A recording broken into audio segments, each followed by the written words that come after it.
Let's give it a few seconds to make sure that it's going to record properly and that I'm actually truly live. And so welcome, Juanita, the scrappy grandma here. It has been a minute since I have been on doing Torah portion. And as we start going through the Torah portions, I was just reposting last year's portions, and there's a couple of gaps. Something must have happened because I missed like 4 weeks in a row. So I missed, I think 33, 32, 33, 33, 34, 35, and 36. So my goal is to be able to come on and redo these. And we have a festival portion, Shavuot. So I'll probably go ahead and do that one. I'll probably do that one right after I do this. So start with prayer. Father Yah, thank you so much. Thank you for the season that we're in, even though it's uncomfortable for many of us, a season of pruning, a season of bowing down in humility, a season of being attacked in the wilderness. All of this is by your design as we count the Omar up to Shavuot, and we do a personal inventory audit of where we are with you, in you, and where we are lacking. And you are so gracious, those of us that choose to seek your face and your ways. We're so faithful to teach us, even if it is painful. So we thank you for this. We know that it's going to bring about good fruit. And you are just so perfect in all of your ways and so timely in always letting our lives match up with, matching our lives, personal lives up with the portions every week. It is just miraculous how you do it. Of course, you are more than capable. So we just thank you for how you work with us and how you bring us about and how you refine us so that we can come forth as pure gold, so that you can prune us and we can bear more fruit. Thank you, my King. So I pray that you take care of all the technical issues and make sure that this goes through perfectly, and that your words and your thoughts and your ideas come across, and none of my own. In your Son Yeshua's precious name. Amen. All right. So I'm going to start off with a little bit from the commentary. Year through Torah, a week-by-week journey for Christians, because it kind of gives us a background and an idea, especially coming from a Christian mindset from the churches, to then, going into a more ancient Hebrew mindset of understanding who the scriptures were written to and for, and so on. So this week's portion, week 34, is Bamidbar. No idea how it's truly pronounced, but it's Bemidbar. And it is Numbers 1. We start the book of Numbers, which is really exciting. So Numbers 1 through 420. And then the Haftorah is Hosea 2, 1 through 23. And then the Brit Hadashah, the Gospels is Matthew 2. Oh my gosh, where did it go? I'm sorry. Matthew 4, 1 through 17. 17, this one here. I did it wrong. I did it through 16. Okay. So, Bamidbar means in the wilderness. So, and it is also the name given to the fourth book of the Torah, i.e. Numbers. Now, it begins with a census of the tribes and its description of the Israelite camp. The Levites were not included with the others in the census, since they were responsible for the tabernacle and had a special status within the nation. The Parsha begins with, the Lord spoke to Moses in the wilderness of Sinai in the tent of meeting on the first day of the second month, in the second year after they had come out of the land of Egypt, saying, take a census of all the congregation of the people of Israel by clans, by fathers' houses, according to the number of names, every male, head by head. Numbers 1, 1, and 2. And so it's the second year. So they've been in the wilderness for a year, and it's now they've had their year anniversary at Passover when they went out into the wilderness. And now it's the second month. And so the command for a census, as it explained in Parsha Kitisa, the Lord instructed Moses to take a census in order to raise funds for the construction of the Mishkan, the tabernacle, and to provide atonement for shed blood during battle. This collected money was called atonement money, which was to be melted down to create 100 sockets used to hold the pillars of the tabernacle. In this parsha, a command for another census was given for Ayar, which is the second month, 1 of year 2449, exactly 1 month after the dedication of the Mishkan, as explained in Parsha Tzav. The sages state that the Lord waited 30 days after the dedication of the Mishkan to take the census in order to let Israel mourn the death of Aaron's sons, Nahab and Abihu. Just as a king counts his army on the day of his coronation, so the Lord counted all the men from age 20 and upward who would serve in the Israelite army and who would be able to help conquer the promised land.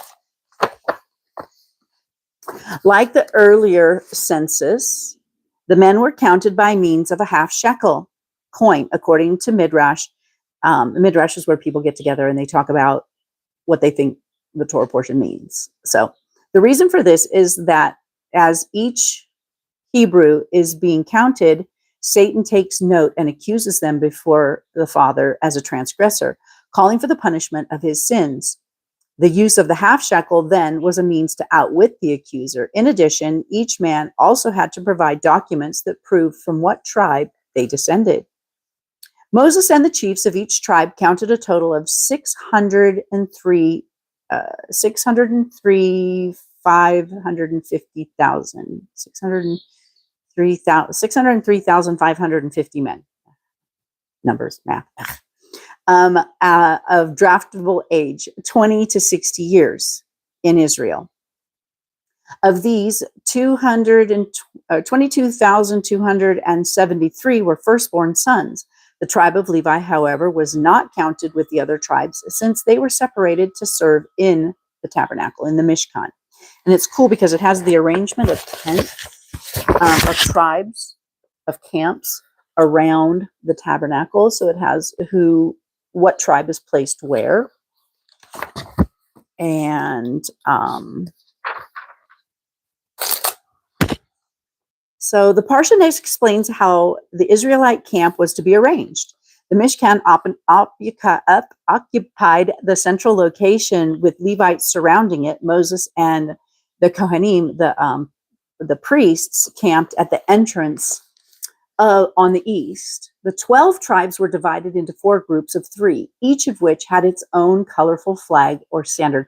I love this portion because I can just really picture it and all the different flags that all the different tribes had. The tents of the tribes were to face the Mishkan. So all the tents, the doors of the tents faced the tabernacle. This camp formation of over 2 million people was maintained while traveling throughout the wilderness. Each tribe had its own leader and its own flag with its tribal color and emblem. According to the Midrash, a water-giving rock, that's where Moses struck the rock, the first rock. A water-giving rock accompanied the Israelites in the desert. The rock was later called the Well of Miriam. Whenever the Israelites prepared to camp, the 12 leaders of the tribes would sing praises to the Most High, and the rock would gush forth 4 streams of water. 1 stream surrounded the Mishkan, another surrounded the camp of Levites, another surrounded the Israelites, and the 4th stream marked out the boundaries for each of the 12 tribes of Israel. Interesting. Take it with a grain of salt. It is fascinating to note that the Apostle Paul correlated the life-giving rock that provided supernatural water for the Israelites in 1 Corinthians 10:4 with the Mashiach, Yeshua, In other words, Yahusha himself was the source of life for the Israelites as they wandered in the wilderness of Sinai. It is still true to this day. I have heard that where Yeshua was the rock, and he poured forth living water. The census of the Levites. As you study, in particular, in Parshat Emor, a couple weeks ago, last week, Jacob had 12 sons, which became the 12 tribes of Israel. His son Levi had 3 sons. Gershom means exile. Kohath means assembly, and Merari means bitter, who became heads of the clans of the Levites. However, God exclusively chose Levite great-grandson Aaron and his descendants from among all the Levites to be his priests, Numbers 17, 1 through 10. In other words, there are 4 divisions of Levites. The Gershonites, descendants of Levi's firstborn son Gershon. This clan was responsible for caring for the Mishkan's woven articles, the coverings for the walls, the roof, the tabernacle. They dwelt on the west side of the Mishkan. That's why I love this, because it really starts breaking down the tabernacle. The Kohathites, descendants of Levi, middle son Kohath, this clan carried the sacred objects of the Mishkan, of the tabernacle. Note that the Kohanim are a subset of this clan. See below. They dwelt on the south side of the Mishkan, and I'll show you here. It shows Levi, then Gershom, Kohath, and Merari, and then out of Kohath came Aram and Aaron, which became the priests. All right, there we go. The Merarites, descendants of Levi's youngest son Merari, this clan carried the wooden parts of the Mishkan, as well as the ropes and the sockets used for curtains of the courtyard. They dwelt on the north side of the Mishkan. And the Kohanim, descendants of Levi's great-grandson Aaron, this clan was responsible for performing all of the korbanot, the sacrifices, and other rituals on behalf of all of Israel. Only the Kohanim were allowed to perform avodah, priestly service, on behalf of Israel. They dwelt on the east side of the Mishkan. And here's what you said. Where it's probably backwards. So it says, the Lord commanded that a separate census of the clans of Levi be taken. Unlike the census of the Israelite males, 20 years and older, the Levite males were to be counted from 1 month old and up. But why this separate census? There's a rabbi, Rashi, gives 2 explanations. First, they had a special responsibility for the Mishkan. It is appropriate for the king's legion to be counted separately. Second, the Lord foreknew that the sin of the spies would evoke a decree, and all who were counted would die during the 40 years of wandering in the desert. God did not want the tribe of Levi to be included in this decree because they did not sin with the golden calf. Rashi's second explanation is odd, since we know that the entire wilderness generation died off except for Joshua and Caleb, including the Levites. Before Israel was able to enter the promised land, Numbers 14, 28 through 30, more likely it is the separate census connected with the redemption of the firstborn sons, because originally, before the golden calf, the firstborns were redeemed. The firstborn son was supposed to be the priest of each family. And then after the golden calf, and 2,000 of the men, or the people, worshiped the golden calf, and then Levi had to go and kill all of them. The tribes of Levi had to go kill all of them. Then the Father made it to where the tribe of Levi were now the priests instead of the firstborn. But that's why they have like the redeeming of the firstborn and everything. So, okay. The result of the Levite census was 22,300 males, by far the smallest of the tribes. One reason given for the low number comes from Rambam. Anyway, he said, since the Levites were never forced into hard labor by Pharaoh, the promise of the Lord to multiply the tribes that were oppressed in Egypt did not apply to them. When Israel was led by the column of fire to the new location during the wilderness wanderings, the 3 Levite clans were dismantled, and the 3 Levite clans first dismantled and transported the Mishkan, the tabernacle, and assembled it at the center of the next encampment. They then set up camp around it, and the Kohathites who carried the Mishkan vessels, the ark, the menorah, etc., camped to the south, the Gershonites in charge of the tapestries, roof coverings to the west, and the Merarites who transported the wall panels and pillars to the north before the Mishkan's entrance to the east, where the tents of Moses, Aaron, and the Kohanim, the priests, were. Even afterward, when Israel went into the promised land under the leadership of Joshua, the land was apportioned to tribes largely according to their order of encampment in the desert, as had been pointed out by several biblical commentators, except for the royal tribe of Judah, located in the center of the country around Jerusalem. The rest of the tribes remained close to the allotments of their brethren, just as they had marched beside them in the desert. So this is the firstborn exchanged for the Levites. Before the sin of the golden calf, the firstborn son of each Jewish family, I don't like when they put Jewish in there because that is only the tribe of Judah. Each Hebrew family, I have to do that in all of this book. In each Hebrew family the firstborn of each Hebrew family was to perform service to the Lord by offering korbanot. That's the sacrifices on behalf of their family. However, when the firstborn sons of Israel took part in the idolatry, they sadly forfeited this right. Only the clans of the tribe of Levi did not forsake the father when Moses was upon Mount Sinai, and the Lord honored them with special status in Israel. The Lord commanded Moses to exchange the roles of the firstborn sons to the Levites, who would then serve him in the Mishkan. However, there was a problem. There were 22,273 firstborn Israelites and 22,000 Levites. 300 Levites could not be used for the exchange since they were firstborn sons themselves. To offset the difference, a special census tax of 5 shekels would be required of the 273 sons. The firstborn Israelite sons who paid were selected by lot.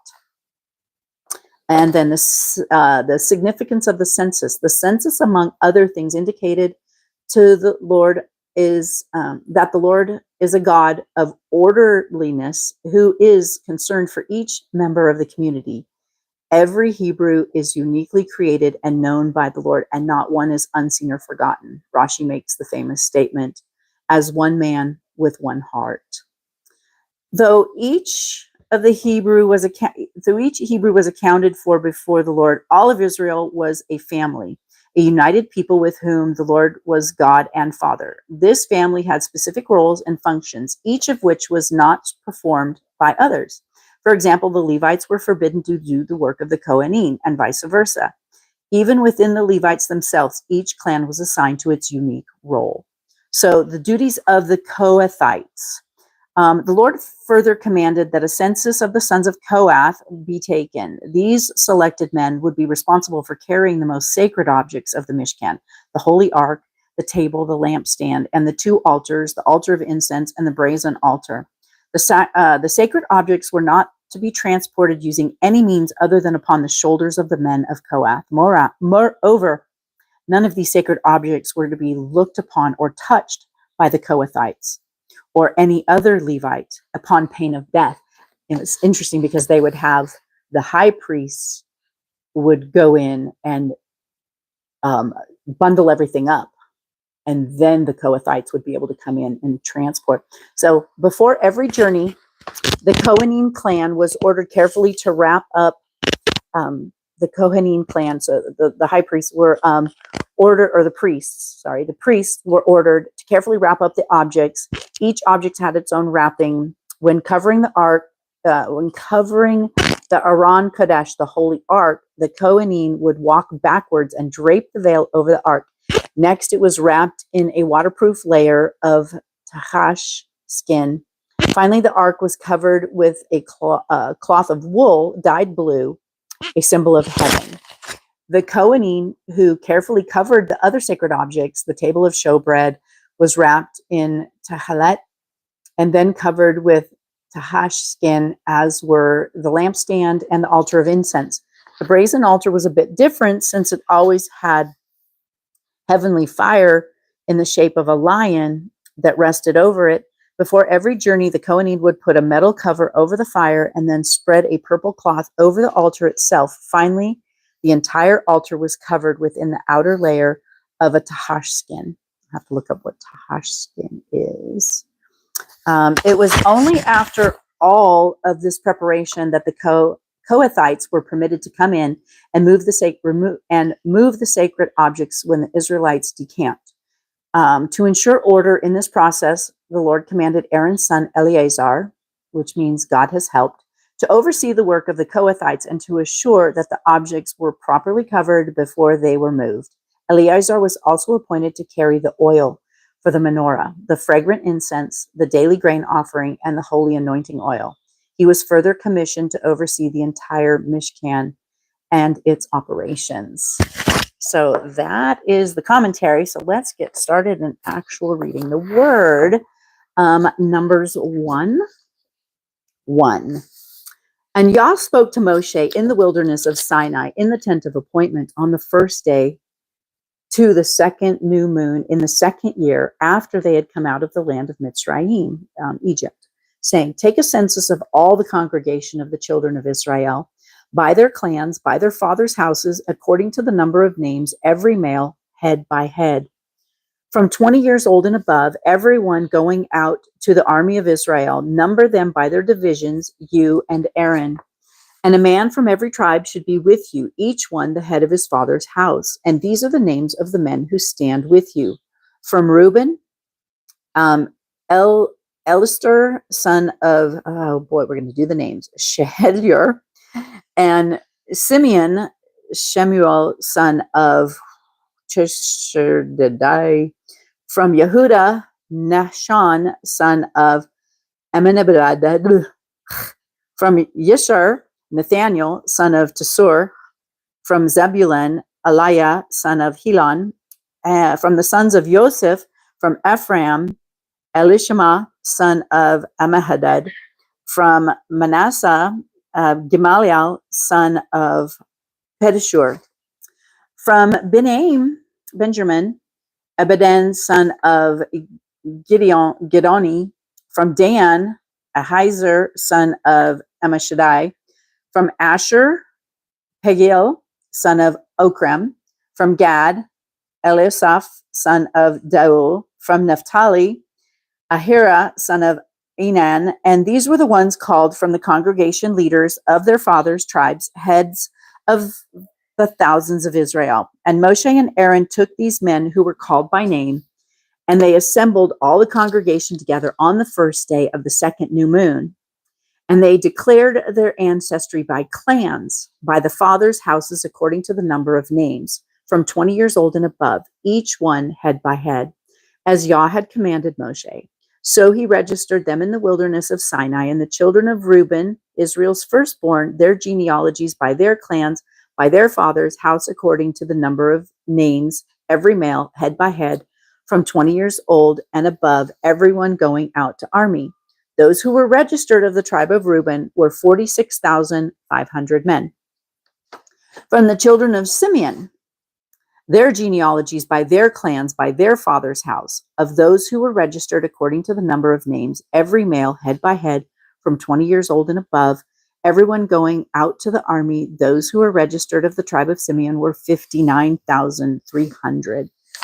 From the children of Gad, their genealogies by their clans, by their father's house, according to the number of names, from 20 years old and above, everyone going out to the army.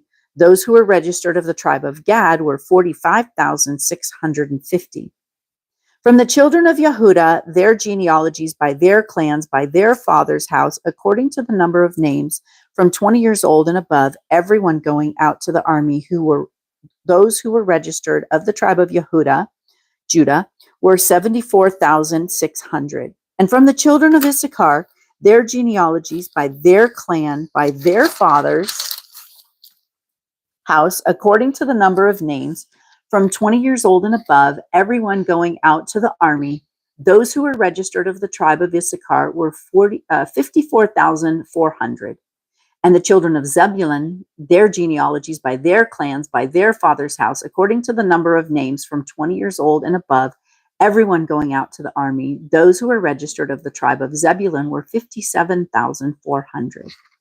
And from the sons of Joseph, the children of, and Joseph was split into two, his Ephraim and Manasseh, because Jacob adopted them as his own sons, so they get a portion of the 12 tribes. So the sons of Joseph, the children of Ephraim, their genealogies by their clans, by their father's house, according to the number of names from 20 years old and above, everyone going out to the army. Those who were registered of the tribe of Ephraim were 40,500. From the children of Manasseh, their genealogy by their clans, by their father's house, according to the number of names from 20 years old and above, everyone going out to the army. Those who were registered of the tribe of Manasseh were 32,200. From the children of Benjamin, these genealogies by their clans, by their father's house, according to the number of names from 20 years old and above, everyone going out to the army. Those who were registered of the tribe of Benjamin were 35,400. From the children of Dan, their genealogy by their clans, by their father's house, according to the number of names from 20 years old and above, everyone going out to the army. Those who were registered to the tribe of Dan were 62,700. From the children of Asher, their genealogy by their clan, by their father's house, according to the number of names from 20 years old and above, everyone going out to the army. Those who were registered of the tribe of Asher were 41,500. From the children of Naphtali, their genealogy by their clans, by their father's house, according to the number of names from 20 years old and above, everyone going out to the army. Those who were registered to the tribe of Naphtali were 53,400 men. These were those registered whom Moshe and Aaron registered with the leaders of Israel, 12 men, each one from his father's house, and all those that were registered of the children of Israel by their father's house, from 20 years old and above, everyone going out to the army of Israel. All those that were registered were 603,550. But the Levites were not registered among them by their fathers' tribes, because Yah had spoken to Moshe, saying, only the tribe of Levi you do not register, nor take a census of them among the children of Israel. Instead, appoint the Levites over the dwelling place of the wilderness, over all of its furnishings, over all of its belongings, to it, all that belongs to it. They bear the dwelling place and all the furnishings, and they attend to it and camp around in the dwelling place. And when the dwelling place is to go forward, the Levites take it down, and the dwelling place is to be set up. The Levites set it up, and the stranger who comes near it is put to death. And the children of Israel shall pitch their tents, every one by his own camp, every one by his own banner, according to their divisions. But let the Levites camp around the dwelling place of the witness, so that there is no wrath of the congregation and the children of Israel. And the Levites shall guard the duty of the dwelling place of the witness. And the children of Israel did according to all that Yah commanded Moshe. So they did. And, I know for myself personally, I always, had the picture, the priests, they're all these, I just pictured them as, I guess how I put it, gentle men. And I've since learned, they camped around the tabernacle and they were warriors. And we learned that they were warriors when they had to go and slay all of the people that worshiped the golden calf.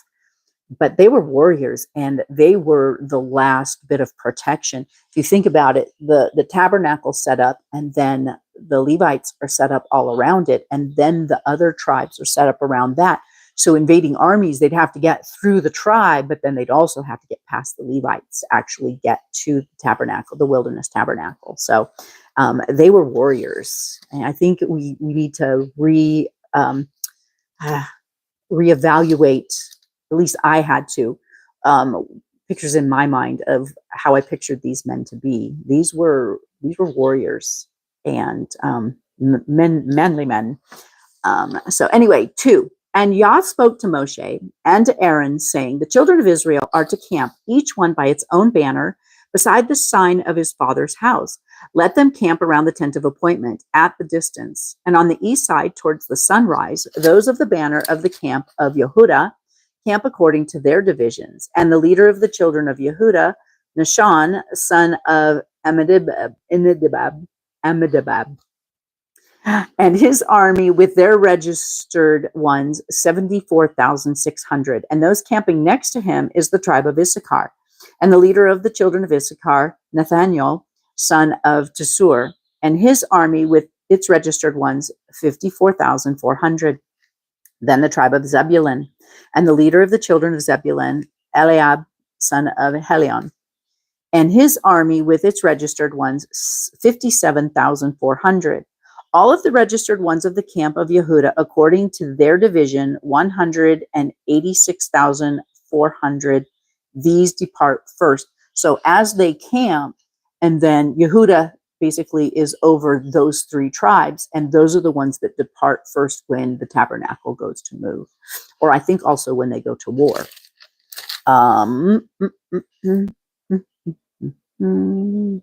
They depart first. On the south side, the banner of the camp of Reuben, according to their divisions, and the leader of the children of Reuben, Elishur, son of Shedeur, is that right on? Good. Okay. Shedeur, and his army with its registered ones, 46,500. And those who camp next to him, the tribe of Simeon, and the leader of the children of Simeon is Shemuel, son of Tishurdahidai, and his army with the registered ones, 59,300. Then the tribe of Gad, and the leader of the children of Gad, Eliasaph, son of Reuel, and his army with their registered ones, 45,650. And all the registered ones of the camp of Reuben, so Reuben's over these three camps, the registered ones of the camps of Reuben, according to their divisions, 151,450. And they are the second to depart. In the tent of appointment, the camp of the Levites shall move out in the middle of the camps as they camp. So they move out, everyone in his place, by their banners. On the west side, the banner of the camp of Ephraim, according to their divisions, and the leaders of the children of Ephraim, Elisama, son of Ammihud, and his army with their registered ones, 40,500. And next to him, the tribe of Manasseh. The leader of the children of Manasseh is Gimlal, son of Pedashur, and his army with the registered ones, 32,200.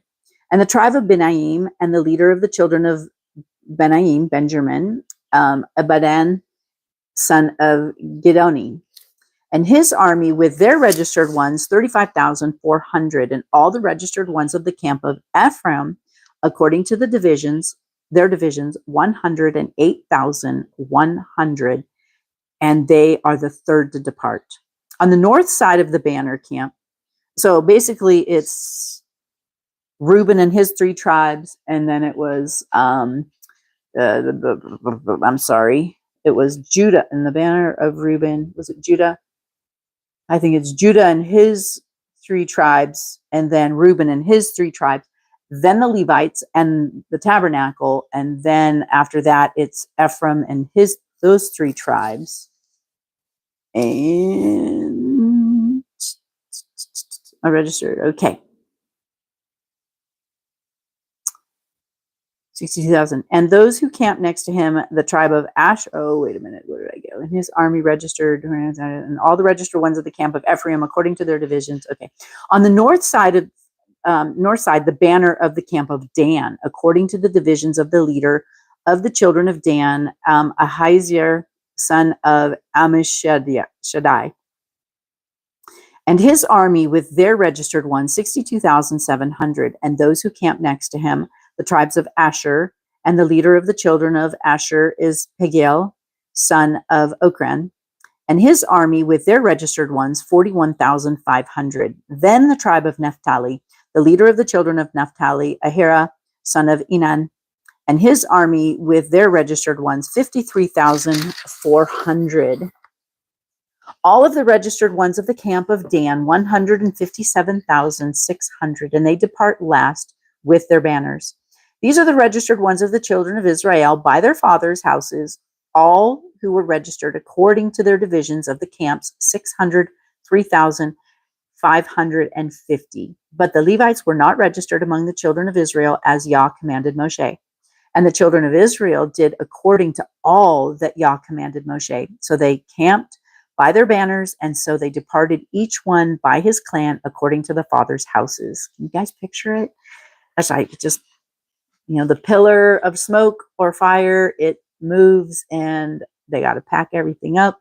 And they start out the first, first 2 of 6 tribes. They go, then by that, they've got the tabernacle and everything packed up. Then they go, and then the rest follow. So they've got tribes ahead of them. Then there's the Levites with the Mishkan, and then they've got tribes behind, all for protection. And these are the generations of Aaron and Moshe when Yah spoke to Moshe on Mount Sinai. And these are the names of the sons of Aaron: Nadab the first, and Abihu, Eleazar, and Ithamar. These are the names of the sons of Aaron, the anointed priests whom he ordained to act as priests.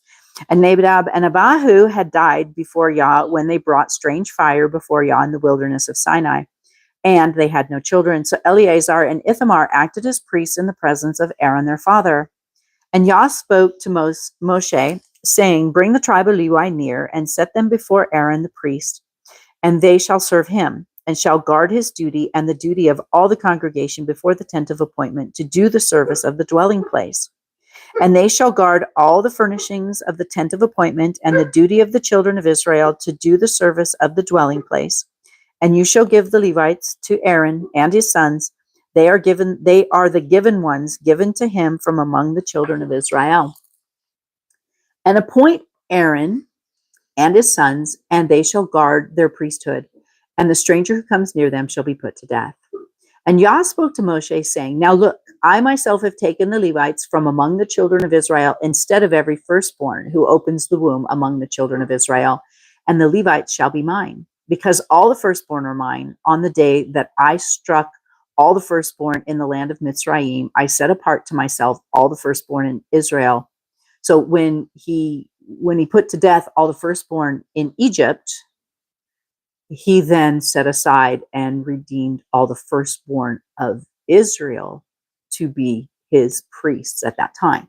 So because of the firstborn are mine, on the day that I struck all the firstborn in the land of Mitzrayim, in the land of Egypt, I set apart to myself all the firstborn of Israel, both men and beast. They are mine. I am Yah, Yahweh.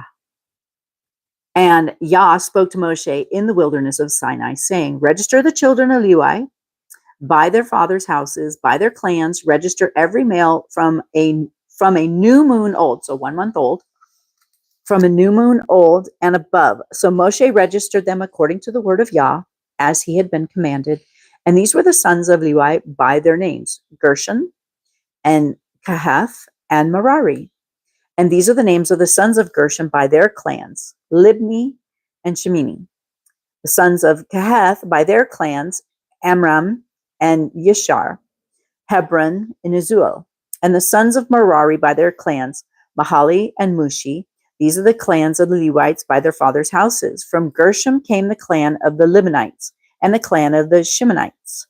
These were the clans of the Gershonites. Their registered ones, according to the number of all the males from the new moon old above, their registered ones were 7,500. And the clans of Gershom were to camp westward behind the dwelling place. And the leader of the father's house of the Gershonites, Eliasaph, son of Lael. And the duty of the children of the Gershon in the tent of appointment was the dwelling place, and the tent with its covering, and the covering of the door of the tent of appointment, and the screens of the courtyard, and the covering of the door and the courtyard, which was around the dwelling place, and the slaughter place, and their cords, according to all its service. And from the Kahath clan, the clan of the Amoramites, and the clan of the Yitzharites, and the clan of the Hebronites, and the clan of the Uzalites. These were the clans of the Kahathites.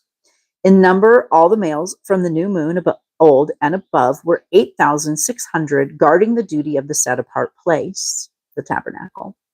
The clans of the children of Kohath were to camp on the south side of the dwelling place, and the leader of the father's house of the clans of Kohath was Elistephan, son of Uzul. And their duty was the ark, and the table, and the lampstand, and the slaughter places, and the utensils, and the set apart places used in service, and the covering and all its service. And Eleazar, son of Aaron, the priest, was to be chief over the leaders of the Levites, to oversee of those who guard the duty of the set apart place.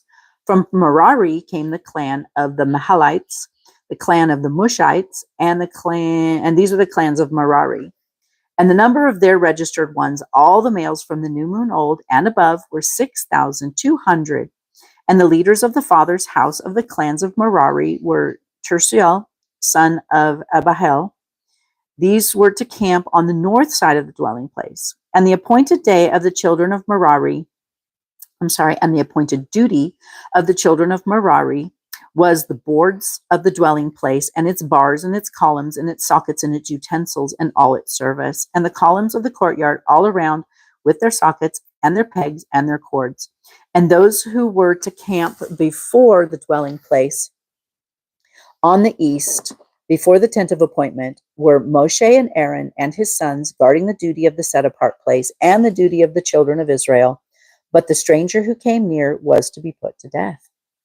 All the registered ones of the Levites, whom Moshe and Aaron registered at the mouth of Yah by their clans, all the males from the new moon old and above, were 22,000. And Yah said to Moshe, register all the firstborn males of the children of Israel from a new moon old and above, and take the number of their names. And you shall take the Levites for me. I am Yahweh, instead of all the firstborn among the children of Israel, and the livestock of the Levites instead of all the firstborn among the livestock of the children of Israel. And Moshe registered all the firstborn among the children of Israel as Yah had commanded him, and all the firstborn males of the number of names from one new moon old and above of their registered ones were 22,273. And Yah spoke to Moshe, saying, take the Levites instead of all the firstborn among the children of Israel, and the livestock of the Levites instead of their livestock, and the Levites shall be mine. I am Yahweh. And for the ransom of the 273 of the firstborn of the children of Israel, who are more than the number of Levites, you shall take 5 shekels for each one, head by head. Take it by the shekel of the set apart place, the shekel of 20 gerahs. And you shall give the silver, the ransom of those who are in excess among them, to Aaron and his sons. And Moshe took the ransom silver from those who were over and above those who were ransomed by the Levites. So basically, the firstborn, there were more of them, and so they had to even it out with silver, and then that silver went to Aaron, for upkeep or for the tabernacle. From the firstborn children of Israel, he took the silver 1,365 pieces according to the shekel of the set apart place. And Moshe gave their ransom silver to Aaron and to his sons according to the word of Yah, as Yah had commanded Moshe. 4. And Yah spoke to Moshe and to Aaron, saying, take a census of the sons of Kohath from among the children of Levi by their clans, by their father's house, from 30 years old and above, even to 50 years old, all who enter to the service to do the work of the tent of appointment. So those priests that worked in the tabernacle were 30 years old to 50 years old. Now, isn't it interesting that Yeshua, our high priest, started his ministry at 30 years old? This is the service of the sons of Kohath in the tent of appointment, the most set apart matters. At the breaking of camp, Aaron and his sons shall come, and they shall take down the covering veil. See, I loved this one last year. I don't know why I can't believe it's not recorded, because I remember this one specifically because I loved how it was all broken down. But so, chapter 4, verse 5. At the breaking of camp, Aaron and his sons shall come, and they shall take down the covering veil and cover the ark of the witness with it, and shall put on it a covering of fine leather, and spread over that an all blue wrapper, and shall insert its poles. And on the table of showbread they shall spread a blue wrapper, and shall put on it the dishes and the ladles and the bowls and the jars for pouring and the showbread on it. And they shall spread over them scarlet wrapper, and cover the same with a covering of fine leather, and shall insert its poles. And shall take a blue wrapper and cover the lampstand of the light with its lamps and its snuffers and its trays and all its oil vessels by which they serve it. And they shall put it with all the utensils in the covering of fine leather, and put it on a bar. And over the golden slaughter place they shall spread a blue wrapper cover with its covering of fine leather, and shall insert its poles. And shall take all the utensils of service with which they serve in the set apart place, and shall put them in a blue wrapper, cover them with a covering of fine leather, and put them on a bar. And shall remove the ashes from the slaughter place, and spread a purple wrapper over it, and shall put on it all the utensils by which they serve there, the fire holder, the forks, the shovels, the basins, and all the utensils of the slaughter place, and shall spread on it a covering of fine leather, and insert its poles. And when Aaron and his sons have finished covering the set apart objects and all the furnishings of the set apart place at the breaking of camp, then the sons of Kohath shall come to lift them. But let them not touch that which is set apart, lest they die. These matters are the burden of the sons of Kohath in the tent of appointment. And the oversight of Eleazar, son of Aaron, the priest, is the oil for the light, and the sweet incense, and the daily grain offering, and the anointing oil, and the oversight of all the dwelling place, and all that is in it, with the set apart place and its furnishings. And Yah spoke to Moshe and Aaron, saying, do not cut off the tribe of the clans of the Kohathites from among the Levites, but do this to them, and they shall live and not die when they approach the most set apart objects. Aaron and his sons shall go in and appoint each of them to his service and his burden. They are not, however, to go in to watch while the set apart objects are being covered, lest they die. So that's the end of this portion. I just always thought it was so fascinating that they had such, he gave such specific ways to pack everything up, and who was allowed to touch it and who was allowed to see it and all of that. Just fascinates me. So our Haftorah of the books of wisdom and prophets that correlate. And basically what happened is when they were, and I'm not sure if it was all 12 tribes or if it was, if some were in dispersion at the time. I think so. And I think it was only Judah, but it was when the Greeks ruled over them, and they were, the Greeks started taking away their tradition, their made it to where they couldn't practice the way they were supposed to be practicing, and they were not allowed to read the Torah. And so what they did is they were able to read the books of the other books, the books of the prophets and the books of wisdom and so forth. And of course, the New Testament didn't exist then. So what they did is they would take portions from the books of the prophets or the books of wisdom, and that were very similar or, spoke to the Torah, and they would read those books so that they could continue to teach their children the Torah. They just had to do it in a different way because the Greeks were not allowing them to read their Torah. So this is Hosea 2:1 through 22. Say to your brothers, O my people, and to your sisters, O compassionate one, strive with your mother, strive, for she is not my wife, nor am I her husband. Let her put away her whorings from her face and her adulteries from between her breasts, lest I strip her naked, and shall set her up as on the day she was born, and shall make her like a wilderness, and shall set her like a dry land, and shall put her to death with thirst. And I shall not have compassion on her children, for they are the children of whorings. For their mother has whored. She who conceived them has acted shamelessly. For she said, I go after my lovers, who give me my bread and my water and my wool and my linen and my oil and my drink. Therefore, see, I am hedging up your way with thorns, and I shall wall her in so that she does not find her paths.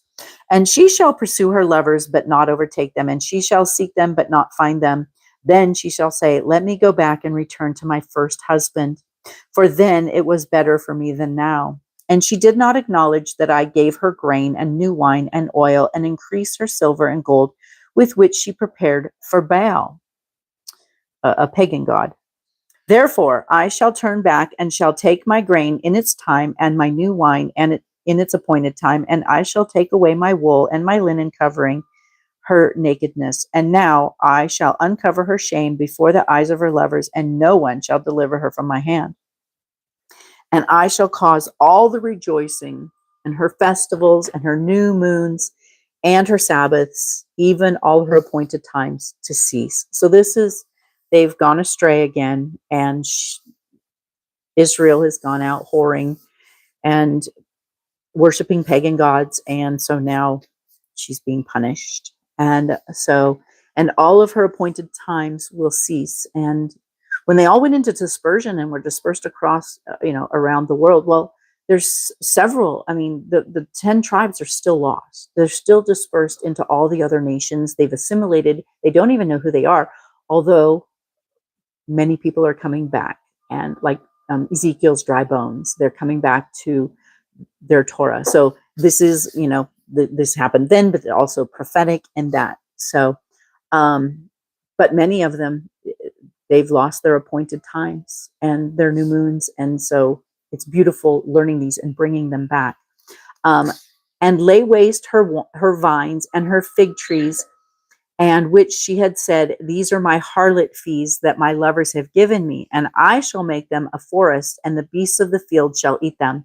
And I shall punish her for the days of the Baals to which she burned incense and adorned herself with her rings and jewelry and went after her lovers and forgot me, declares Yahweh.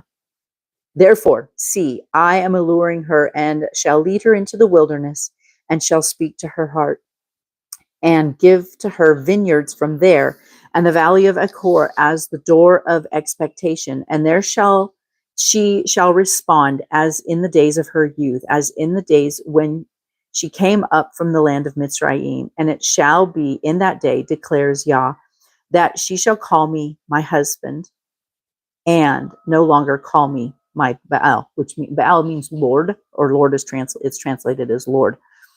And I shall remove the names of the Baals from her mouth, and they shall no more be remembered by their name. And in that day I shall make a covenant for them and the beasts of the field, with the birds in the heavens, and with the creeping creatures of the ground, and the bow and the sword, and the battle I break from the earth, and I shall make them lie down in safety, and I shall take you as a bride unto me forever, and take you as a bride unto me in righteousness and in right ruling, and in loving commitment and compassion. And I shall take you as a bride into me in trustworthiness, and you shall know Yahuwah. And it shall be in that day that I answer, declares Yah, that I answer the heavens and they answer the earth, and the earth answer the grain and the new vine and the oil, and they answer Israel. So I would imagine the reason that this one, because this one's called, Bamidbar, meaning in the wilderness, and this talks about Yah taking her out into the wilderness. So, all right. And then the Haftorah, which is the Gospels, the New Testament, the newer Testament. It's always interesting because, all through the New Testament where it's talking about search the scriptures and, read the scriptures and know the scriptures. Once you realize that the New Testament didn't even exist during Yeshua's and when the apostles, like Pentecost that's coming up, where the Spirit came down and stuff, none of those writings even existed for like 70 years after Yeshua had passed. Had been sacrificed. So when they say research and search the scriptures, they're talking about all of the front of the book. But anyway, this is Matthew 4, 1 through, I think it was 17. Yes, 1 through 17.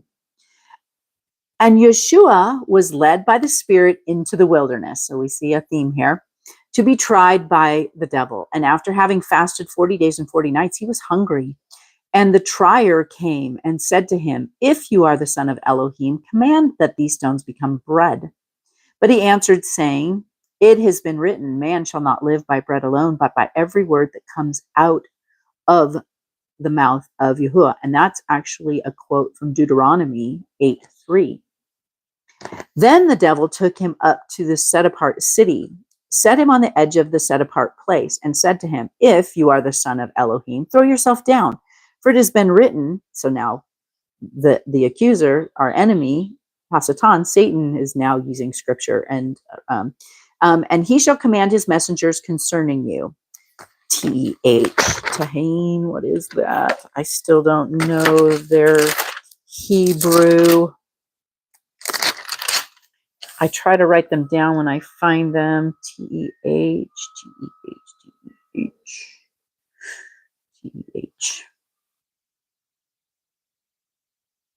T-E-H is Psalms.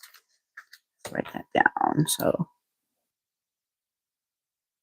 Psalms 91:11. And in their hands they shall bear you up, so that you do not dash your foot against a stone. And that is Psalms 91:12.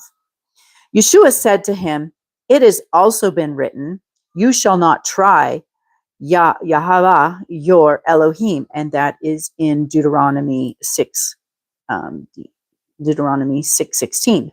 Again, the devil took him up on the very high mountain and showed him all the reigns of the world and their esteem. And he said to them, all of these I shall give to you if you fall down and worship me.